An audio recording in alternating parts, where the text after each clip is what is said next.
नमस्कार, मैं हूं मीनू शर्मा। स्वागत करती हूं आपका personal finance bulletin money time में, जहां आपको मिलेंगी आपकी जेब और जिंदगी पर असर डालने वाली पर्सनल फाइनेंस, बिजनेस, कॉर्पोरेट और पॉलिसी से जुड़ी हर छोटी बड़ी खबर। तो चलिए फटाफट शुरू करते हैं इस बुलेटिन में खबरों का सिलसिला।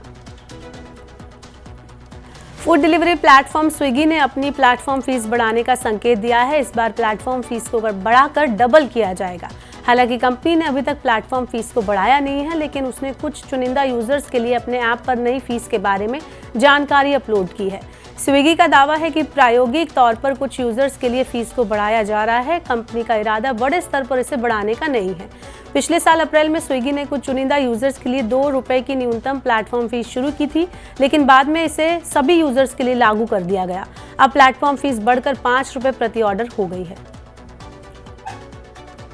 मंगलवार शेयर बाजारों के लिए अमंगल रहा। बीएसई सेंसेक्स 1053 अंक लुढ़ककर 71,000 अंक से नीचे आ गया। पश्चिम एशिया में तनाव बढ़ने और बड़ी कंपनियों में मुनाफा वसूली से बाजार नीचे आया।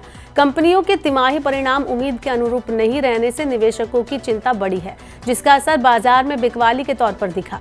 बीएसई सेंसेक्स में आज की गिरावट से निवेशकों को 8.50 लाख करोड़ रुपए का नुकसान हुआ। पश्चिम एशिया और लाल सागर में तनाव बढ़ने से निवेशकों ने हाल ही की तेजी के बाद मुनाफा वसूली की है। संकट अगर और गहराता है तो इसका असर बाजारों पर भी और गहरा हो सकता है। हांगकांग नहीं, अब भारत है दुनिया का चौथा सबसे बड़ा शेयर बाजार। भारतीय शेयर बाजार हांगकांग को पछाड़कर वैश्विक स्तर पर चौथा सबसे बड़ी इक्विटी बाजार बन गया है। दुनिया के टॉप 3 शेयर बाजार अमेरिका, चीन और जापान हैं।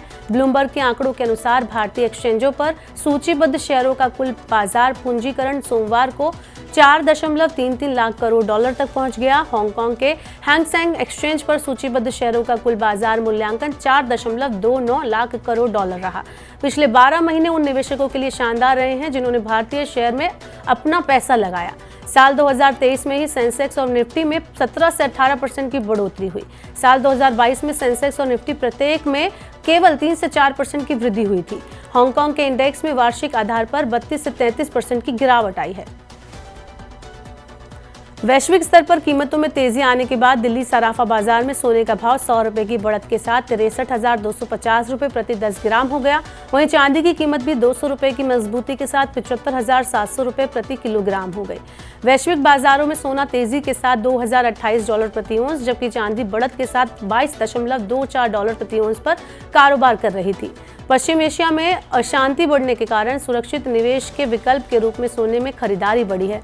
इस वजह से इसकी कीमतों में थोड़ी तेजी आई है। बजट से पहले प्रधानमंत्री नरेंद्र मोदी ने सूर्योदय योजना की घोषणा की है। प्रधानमंत्री सूर्योदय योजना के तहत 1 करोड़ घरों पर रूफटॉप सोलर लगाए जाएंगे। सरकार इसके लिए वित्तीय सहायता प्रदान करेगी। इस योजना से गरीब और मध्यम वर्ग के परिवारों का बिजली बिल कम होगा। इसके अलावा भारत ऊर्जा के क्षेत्र में आत्मनिर्भर भी बनेगा। दूर दराज के इलाकों में रहने वाले लोगों को इस योजना के अंतर्गत लाभ मिलेगा। इस योजना का सबसे ज्यादा फायदा उन राज्यों के लोगों को होगा जहां बिजली काफी ज्यादा महंगी है। एलन मस्क की कंपनी स्टारलिंक जल्द भारत में अपनी सैटेलाइट इंटरनेट सर्विस शुरू कर सकती है। कंपनी को इस हफ्ते भारत सरकार से मंजूरी मिलने की उम्मीद है। रेगुलेटरी दिक्कतों के दूर होने के बाद स्टारलिंक भारत में ऑपरेशन शुरू करने के लिए जल्द ही लाइसेंस लेने की कोशिश में जुटी है। स्टारलिंक की सेवाओं से ग्रामीण और दूर दराज के इलाकों में रहने वाले लोगों को फायदा होगा। कंपनी ने department for promotion of industry and internal trade को अपना शेयर होल्डिंग पैटर्न के बारे में सूचित कर दिया है। सैटेलाइट ब्रॉडबैंड कनेक्शन से स्कूल और स्वास्थ्य सुविधाओं की पहुंच को बढ़ाने में मदद मिलेगी। सरकार ने बजट से पहले सोने चांदी पर इंपोर्ट ड्यूटी बढ़ा दी है। सीबीआईसी ने 10% बेसिक इंपोर्ट ड्यूटी पर 5% agriculture and infrastructure development cess लगाकर सोने चांदी, फाइंडिंग्स और सिक्कों पर इंपोर्ट ड्यूटी को 10% से बढ़ाकर 15% कर दिया है। सोने चांदी के फाइंडिंग्स का मतलब हुक, क्लैंप, पिन या स्क्रू बैक जैसे छोटे उत्पाद हैं, जिनका उपयोग आभूषण के पूरे टुकड़े या उसके कुछ हिस्सों को आपस में जोड़ने के लिए किया जाता है। सोने चांदी पर इंपोर्ट ड्यूटी ज्यादा होने से सराफा व्यापारी फाइंडिंग्स और सिक्कों का अधिक मात्रा में आयात कर इनसे आभूषण बना रहे थे। सराफा व्यापारियों के इस गोरख धंधे को रोकने के लिए सरकार ने ये कदम उठाया है। सरकार नेशनल पेंशन सिस्टम को ज्यादा आकर्षक बनाने के लिए 75 साल से ज्यादा उम्र के वरिष्ठ नागरिकों के लिए योगदान और निकासी पर टैक्स रियायत बढ़ा सकती है। PFIDA ने कंपनियों के योगदान पर टैक्सेशन के मामले में NPS और EPFO के बीच समानता लाने की मांग की है। अभी EPFO और NPS में नियोक्ताओं के योगदान में असमानता है। NPS में कॉर्पोरेट के 10% तक के योगदान को टैक्स से छूट मिली है, जबकि EPFO के मामले में ये 12% है। 1 फरवरी को पेश होने वाले अंतरिम बजट में NPS से जुड़ी कुछ घोषणाएं हो सकती हैं। एडटेक कंपनी बायजूस को वित्त वर्ष 2021-22 में 8,245 करोड़ रुपए का घाटा हुआ है। कंपनी ने 22 महीने की देरी के बाद मंगलवार को अपने वित्तीय नतीजे घोषित किए।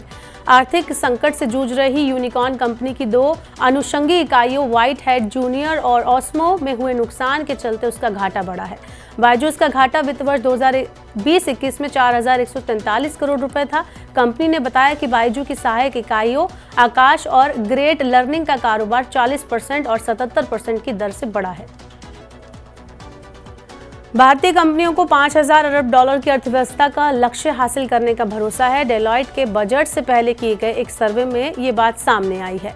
भारतीय उद्योग जगत ने कहा कि बुनियादी ढांचे में निवेश, अतिरिक्त नीतिगत सुधार और उन्नत टेक्नोलॉजी को अपनाने के लिए केंद्र सरकार से मिल रहे समर्थन से उन्हें इस बात का पूरा भरोसा है कि भारत की अर्थव्यवस्था 5,000 अरब डॉलर की बन जाएगी।